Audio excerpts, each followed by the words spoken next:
It is just after dawn on the morning of April the 20th, 1946, the Führer's birthday.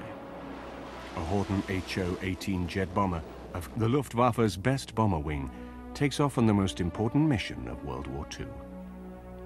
It is piloted by the Luftwaffe's best bomber pilot. Target is 3,000 miles away, New York. Baumbach's bomber is flying at an altitude nearly 10 miles high and is invisible to American radar. No one hears or sees it as it passes over Manhattan at 8 a.m. local time. The morning rush hour has begun. Fortunately for New York, World War II ended while the Horten 18 was still under design.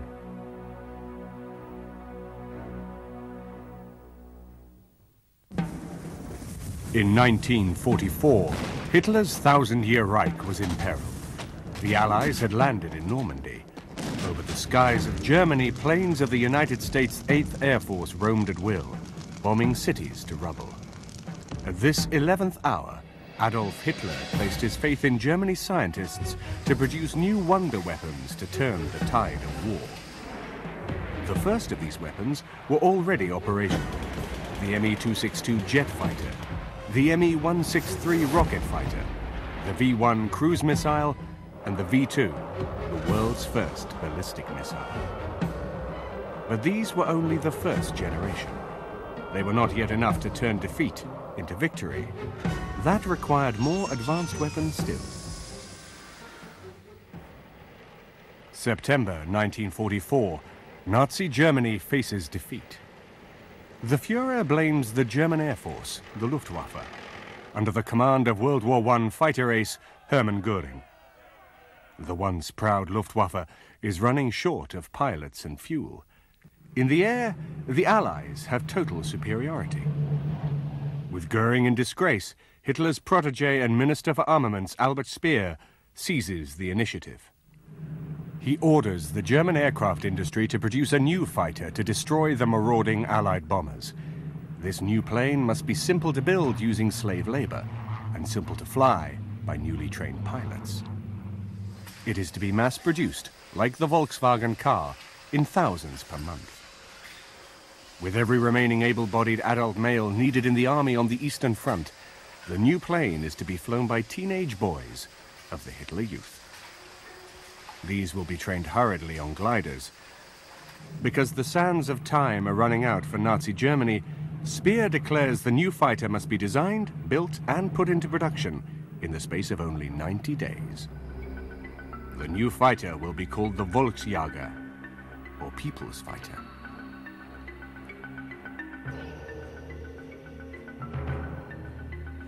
Professor Willy Messerschmitt, designer of the legendary 109 fighter of Battle of Britain fame, refuses to participate, saying it is impossible to create an aircraft in such a short period.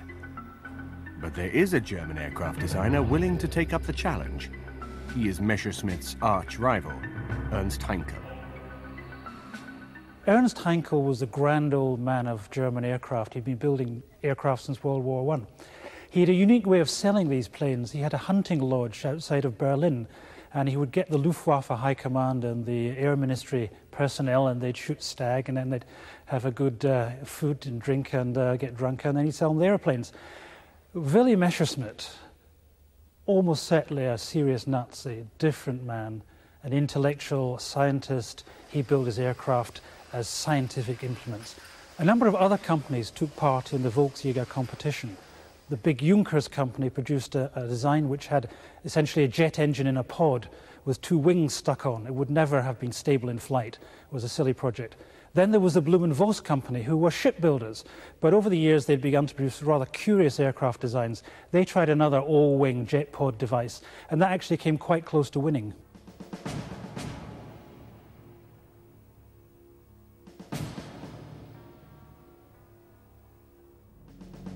After the HE-178, Heinkel built the world's first jet fighter, the HE-280. It flies in 1941. But the Luftwaffe High Command do not see the new jet as urgent, and it is not put into production. Hitler's eyes are on a blitzkrieg attack on Russia. Propeller-driven fighters such as the Messerschmitt 109 will do for the planned short war in the East. Germany will waste a crucial 2 years before turning to jet fighters to counter Allied bombing. When later Hitler demands jet fighters to regain the initiative against Allied bombers, it is not Heinkel's project, but that of Willy Messerschmitt that is ordered into production. The shark-like Me-262. But difficulties in perfecting the revolutionary new jet engine delay the introduction of the 262 into combat till after Normandy. German fighter ace and head of all fighter forces is Adolf Galland. He is convinced that if only he can get enough 262s, he can destroy so many American B-17s that the Allies will call a stop to their bombing campaign. But production of the 262 is slow because it requires scarce metal and 2 revolutionary jet power plants, which are difficult to build. Germany needs a fast jet powered by only 1 engine, a plane constructed from wood and simple materials that are easy to come by. The Volksjäger. The Volksjäger was built with wooden wings for simplicity and because they were short of materials, though it's got an aluminium body. You had therefore to glue the wings and the tail onto the rest of the aircraft. And unfortunately, the one bit of German technology that never seemed to work, even by the end of the war, was the glues, and a whole series of aircraft, including the 162, tended to fall apart because the glues weren't strong enough. The 162, or at least the first designs of the 162, do have structural problems. The tail is too short, the back end of the fuselage body is too short, and so that tended to create all sorts of gyrations in flight, which in the hands of a bad pilot could get out of control and the aircraft would come apart. However, I think it's wrong to condemn the aircraft out of hand. If you build an aircraft so that it's totally stable in flight, then you can't dogfight with it and kill other fighters. The best fighters are unstable, and therefore what you need to add is a good pilot to make sure that you can use that instability to good effect. Galland opposes Speer's new jet fighter. He argues it cannot be built in time and it can only be flown by experienced pilots, a commodity Germany is fast running out of. But he has not reckoned on Ernst Heinkel. Working round the clock, sleeping beside their desks, Heinkel's team design and build the first Volksjäger in only 74 days.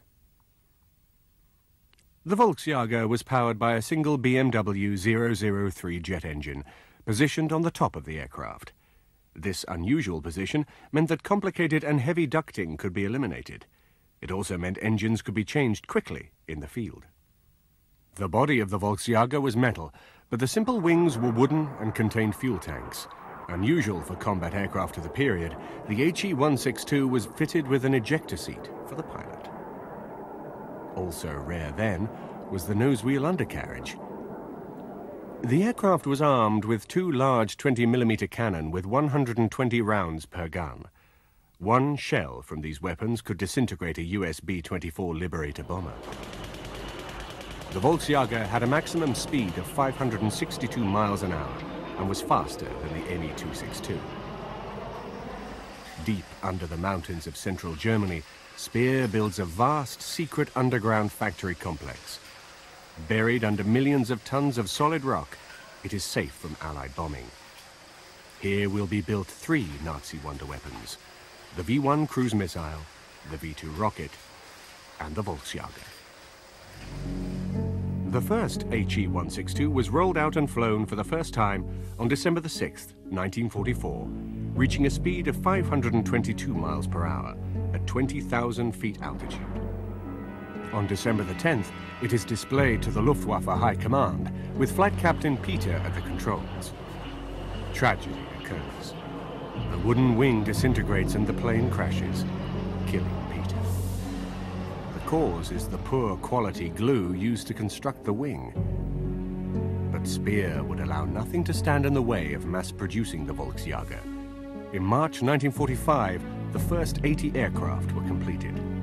By the end of April, 200 more were ready. In May, the month the war ended, 500 Volksjäger would have rolled off the assembly lines. And 1,000 per month would have been built starting June 1945, only 6 months after the first flight.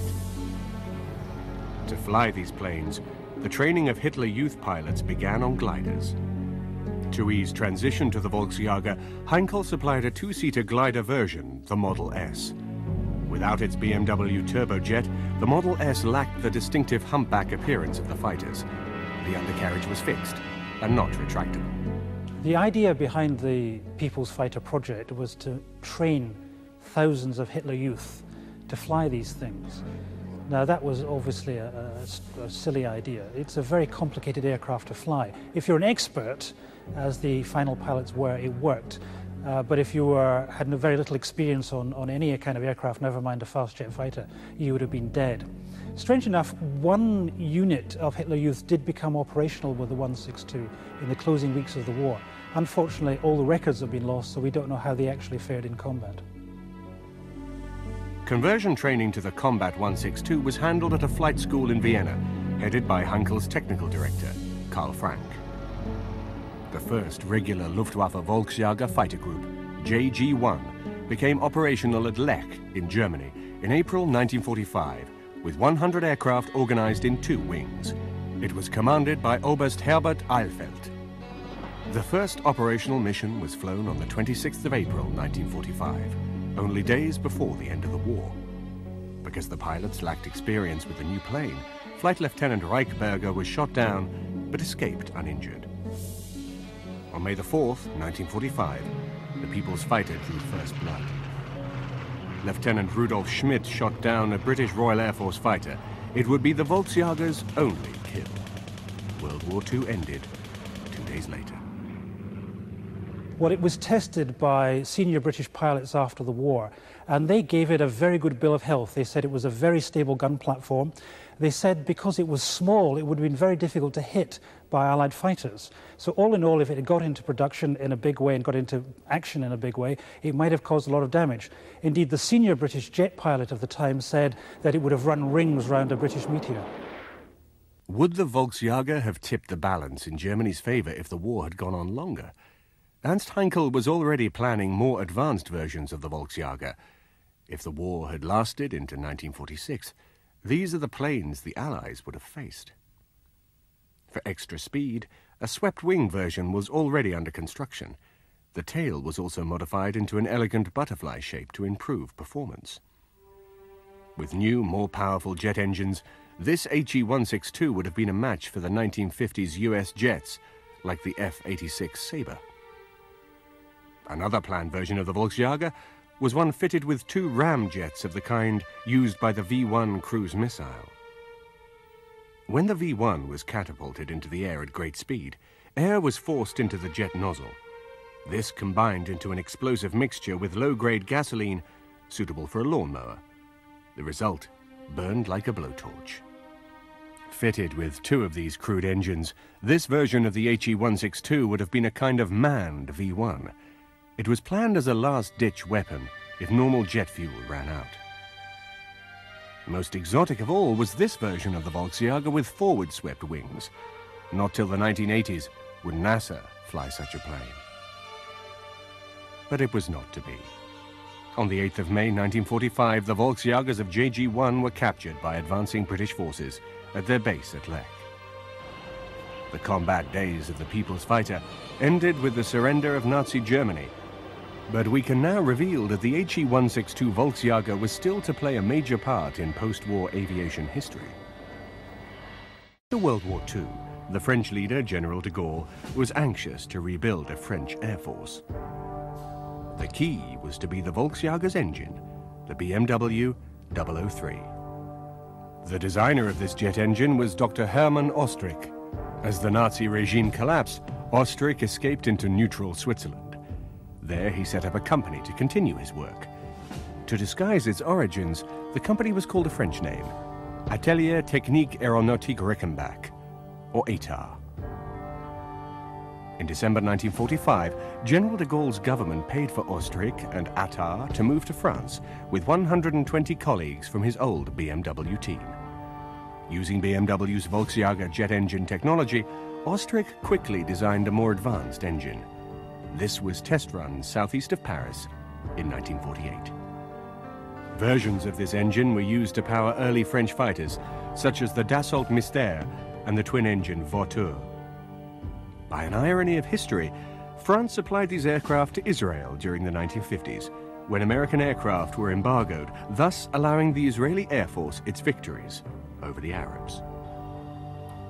Ultimately, a development of Oestrich's Volksjager engine powered the famous Dassault Mirage supersonic jet fighter. The Mirage would also employ another invention of the German wartime aviation industry, the Delta Wing, developed by Walter Lippisch. Imagine what Adolf Hitler's Luftwaffe might have done with such a powerful engine in an HE-162 with forward-swept wings for speed. It was not to be. After the largest tank battle in history, at Kursk, in 1943, the Red Army rolls relentlessly towards the very borders of Germany. The Luftwaffe uses the famous Ju-87 as a tank buster. But by 1944, the Stuka is obsolete, too slow to evade fighters of the Red Air Force. What is needed to stop the Russian tanks is a new Stuka, powered by the revolutionary new jet propulsion. The dive bomber was invented in America by Glenn Curtiss, who built sturdy biplane dive bombers for the US Navy. September the 27th, 1933, Buffalo, New York. Fate is about to play a strange hand.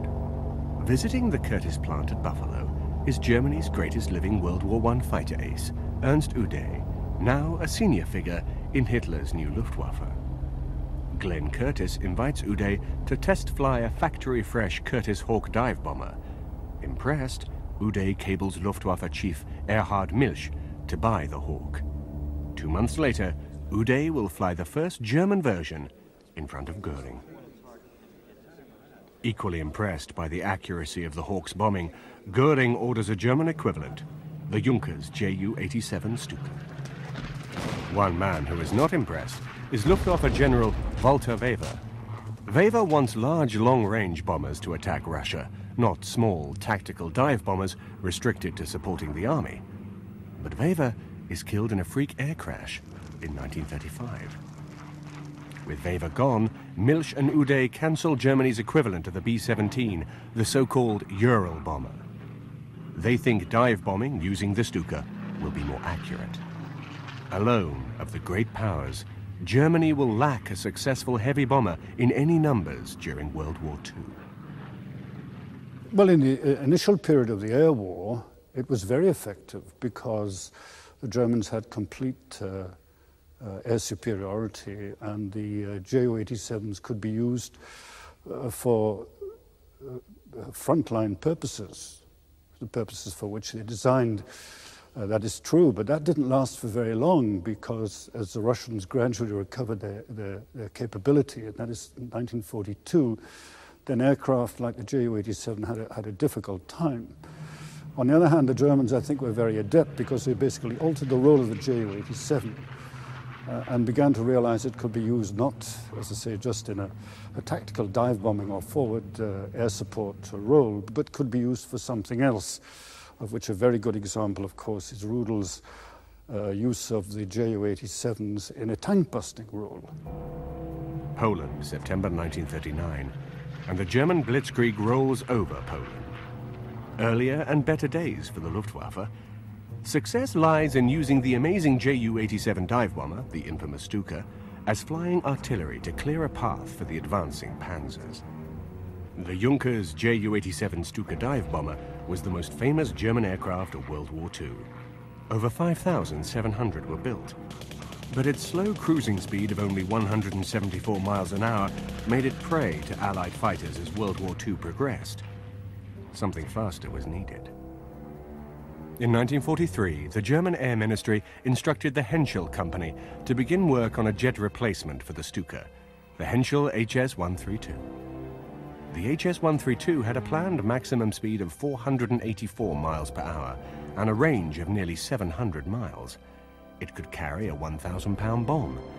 Later versions would have carried 4 quick-firing cannon for tank busting.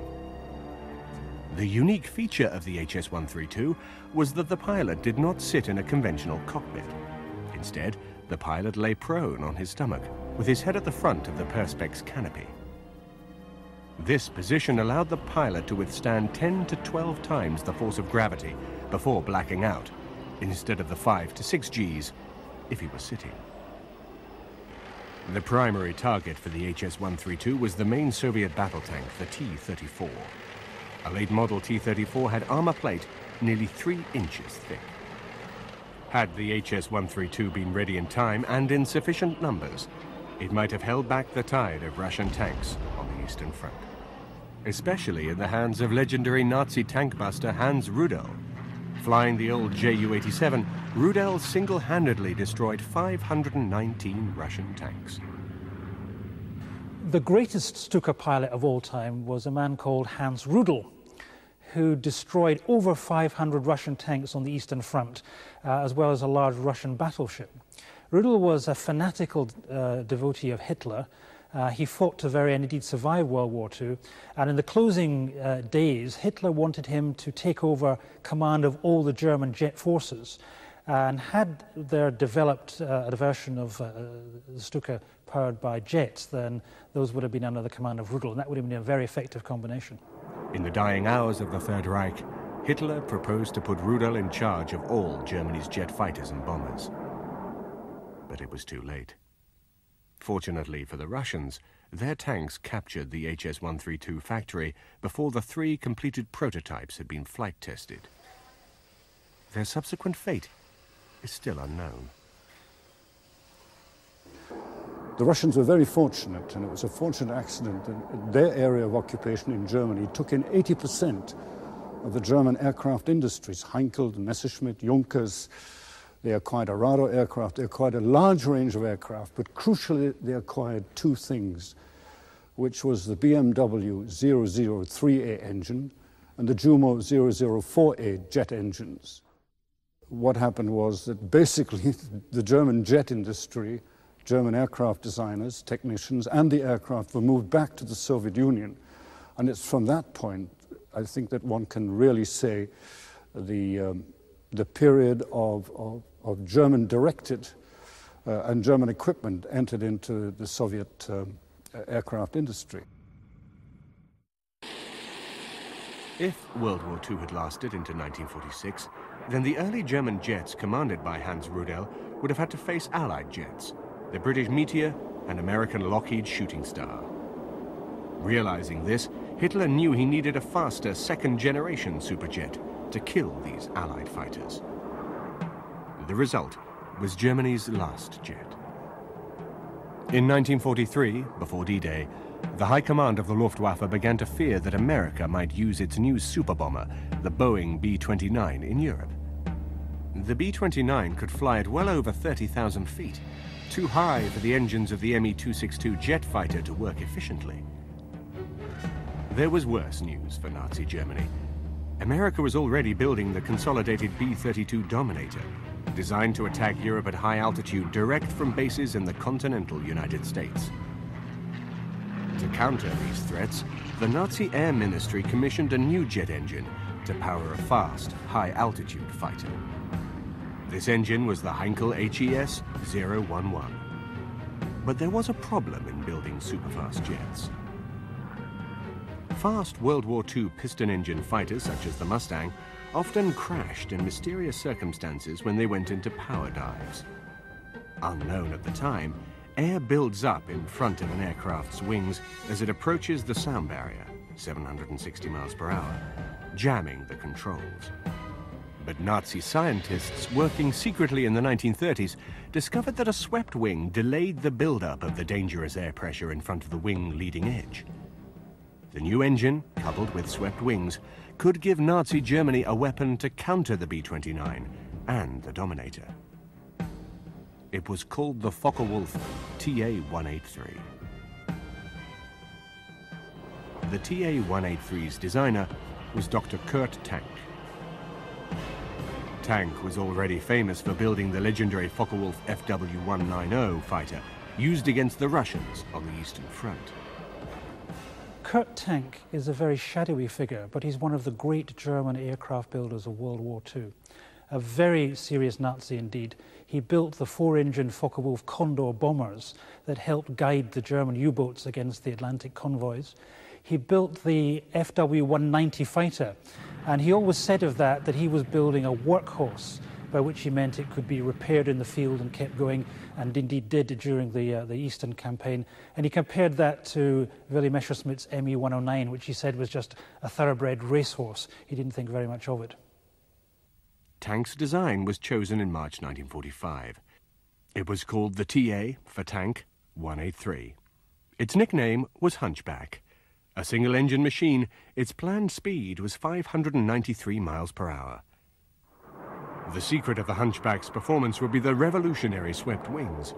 Its combat altitude was to be 45,000 feet, spectacular for its time. But Tank faced another problem. The first generation of German fighters, the Messerschmitt Me-262, flew too fast for accurate shooting with conventional cannon, yet to slow down risked being shot down by Allied Mustang and Thunderbolt escort fighters. Jet fighters needed a new offensive armament: the air-to-air guided missile.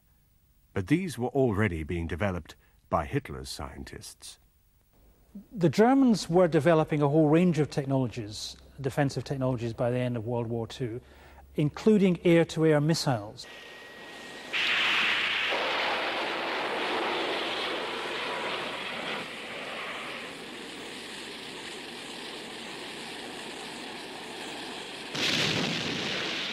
The Allies only started developing air-to-air missiles seriously at the time of the Korean War, so you're talking a 10-year lead the Germans had. They had wire-guided missiles which paid out a long wire back to the launch fighter aircraft, and the pilot of the fighter aircraft could send signals to navigate the missile directly onto its target. Another technology they used was infrared. They had a system of using a light from the bombers to trigger guns and missiles on the attacking fighters. The most successful air-to-air missiles were actually the simplest, which were just firing masses of unguided missiles in a big arc and hoping a bomber got caught. Had they deployed those early enough, then they could have killed the B-17s and the B-24s. The Röstal X-4 missile. Development began in 1943. The X-4 was guided to its target using a wire control link to the mother aircraft. Early versions had a speed of over 700 miles per hour. The first X-4 was successfully launched from a Focke-Wulf FW-190 on August the 11th, 1944. It would be the weapon of choice for the new TA-183 jet. If the war had lasted into 1946, things would have been very different. Armed with deadly X-4 air-to-air missiles, the fast TA-183s could have downed high-flying US bombers, including B-32 Dominators carrying atom bombs, on strikes from US bases. But the TA-183 was ordered into production in March 1945, only 2 months before the collapse of Nazi Germany. It never flew. At least, not then. Kurt Tank and Germany's leading fighter pilot, Adolf Galland, took a whole series of German aircraft engineers and Luftwaffe officers to Argentina and essentially recreated the Luftwaffe there. Kurt Tank set up an aircraft industry to build jet planes, and Galland set up a jet fighter force for the Argentine Air Force. This is what would have faced and destroyed Allied B-29s in 1946. The TA-183, built in Argentina after the war for General Perón. It was rechristened the Pulqui, Spanish for arrow. Some even think that the legendary Soviet MiG-15 was based on captured blueprints of the TA-183. I think the priority from the Russian point of view was to make absolutely sure that they had a knowledge and experience with jet propulsion. The second thing was to get it into aircraft, their aircraft, make them work, and above all have a semblance, as I say, of combat aviation capability. So if you look at the early Russian jet aircraft, the MiGs and the Sukhois, they're simply copies of German aircraft. Air mobility and vertical takeoff are now primary tools for military operations. But in the dying days of the Third Reich, as Allied bombers made Luftwaffe airfields unusable, the Germans had already turned to VTOL technology as a way to beat the bombing. The Germans had developed a whole range of operational helicopters by the end of World War II, and indeed had an operational unit flying on the Eastern Front, rescuing pilots and picking up crashed aircraft. Their big plan, which would have made the helicopter's name in World War II, was to rescue Mussolini, flying in a helicopter, dropping the troops down, picking Mussolini up and getting him away. Unfortunately, the helicopter available to use on that mission crashed on a rescue flight the day before, which is why they had to go in with paratroops. Berlin, 1938. Flown by Germany's ace woman test pilot, Hannah Reitsch, the Nazi regime startles the world with a demonstration of the world's first practical helicopter, the Fokker FA-61.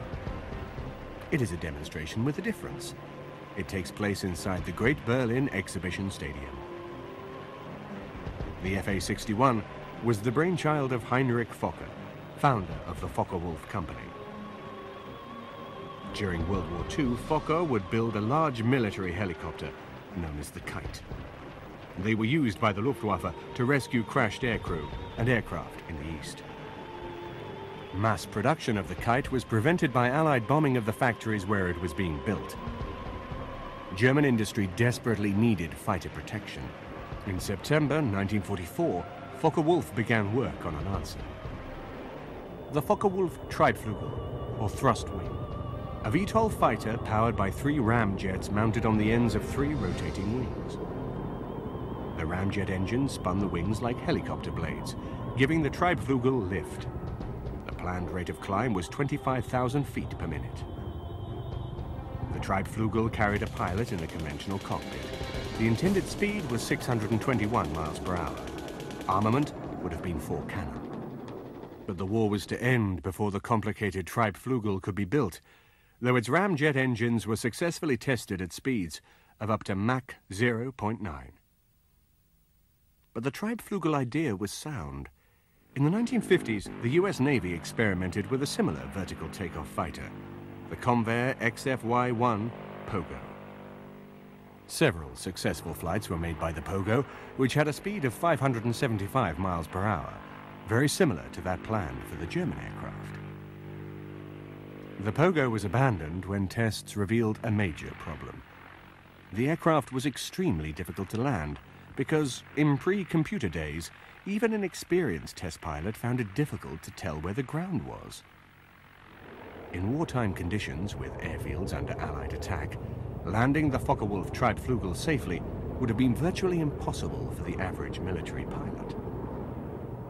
But Focke-Wulf were not done with vertical takeoff fighters. This is the Focke-Wulf FW-1262 fighter bomber, built in West Germany in the late 1960s as part of a NATO competition. The early 1980s. Engineers of the Northrop Corporation pay a secret visit to the National Air and Space Museum Silver Hill facility in Maryland. They go to examine the sole remaining example of another secret German aircraft captured at the end of World War II. But unlike the Treibflügel, this aircraft actually flew. Hidden in the Smithsonian's Garber facility is a piece of technology forgotten for 40 years.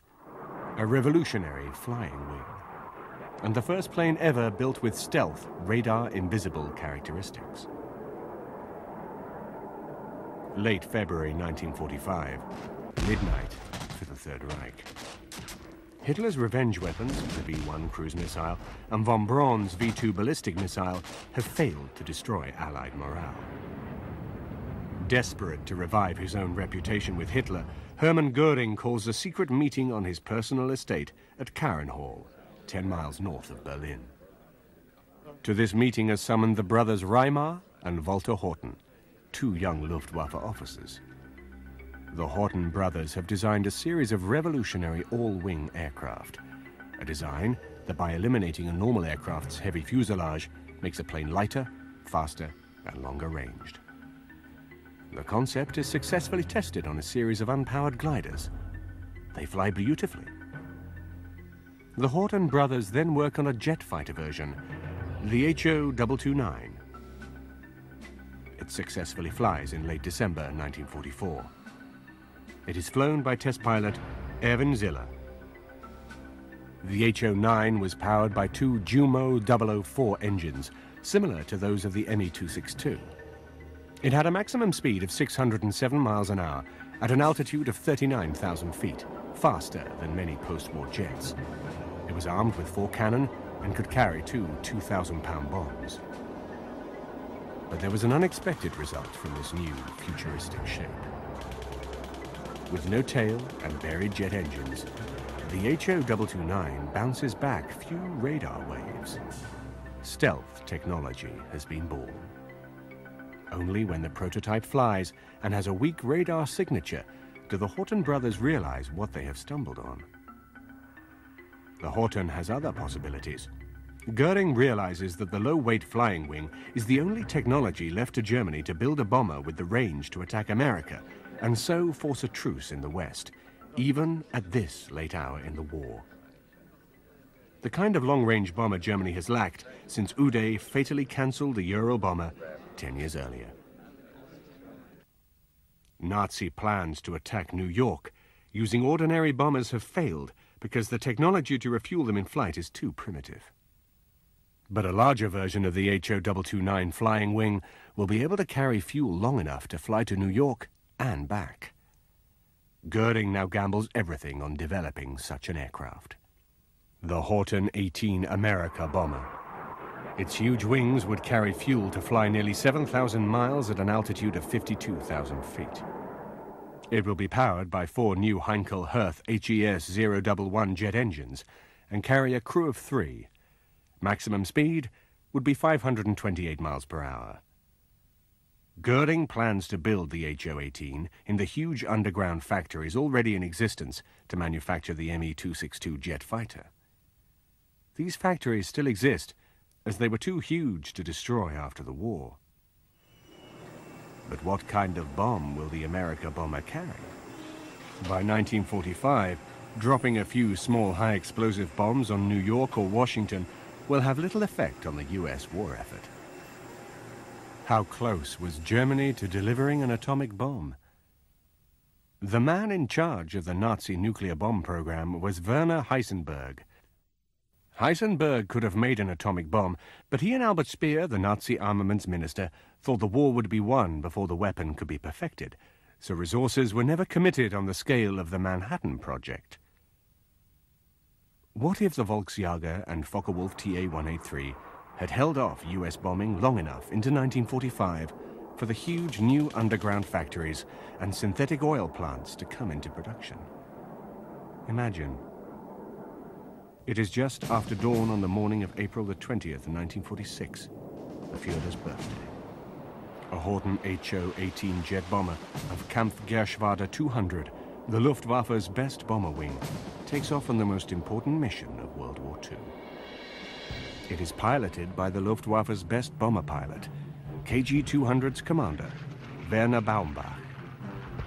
Baumbach has long advocated airstrikes against the Panama Canal and New York, using one-way flights by conventional bombers whose pilots would bail out and be rescued by U-boats.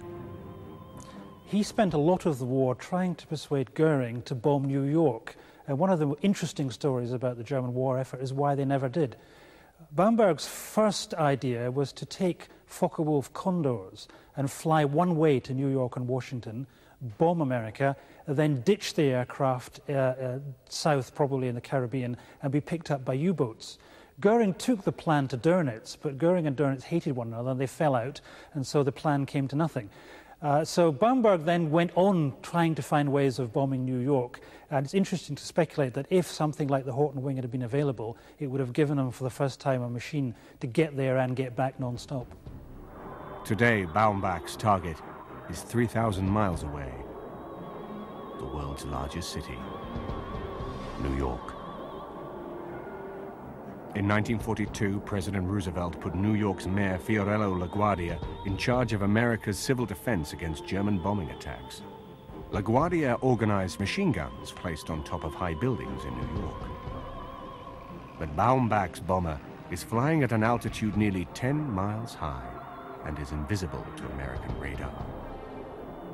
No one hears or sees it as it passes over Manhattan at 8 a.m. local time. The morning rush hour has begun. Fortunately for New York, World War II ended while the Horton 18 was still under design.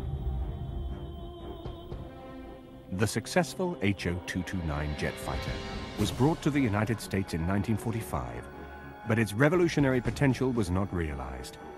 It lay forgotten for 40 years in the Smithsonian. Or almost forgotten. In the early 1980s, engineers from the Northrop Corporation pay a visit to the HO-229 at the National Air and Space Museum's Gruber facility in Maryland. They are secretly building a stealth bomber for the US Air Force.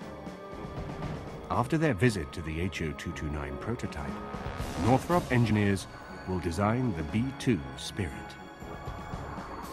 A design eerily similar to the Horton brothers' dream of 40 years earlier.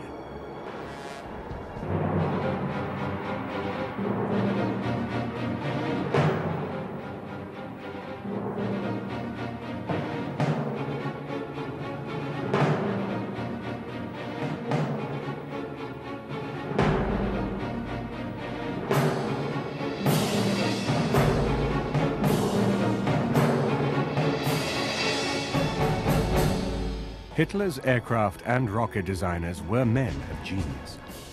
They pioneered ideas that are still being rediscovered and built. Fortunately, their genius did not arrive in time to alter the outcome of World War II.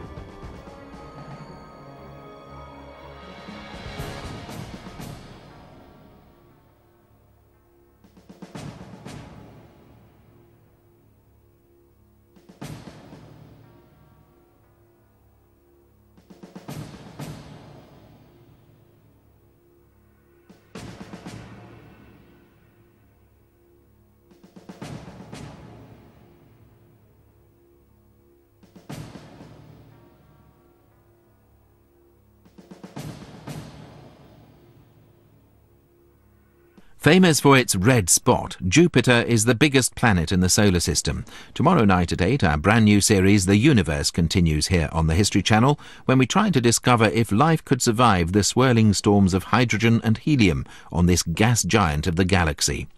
After the break, we focus on the Great Fire of London, which began in a bakery, devastated an entire city, but did halt the plague.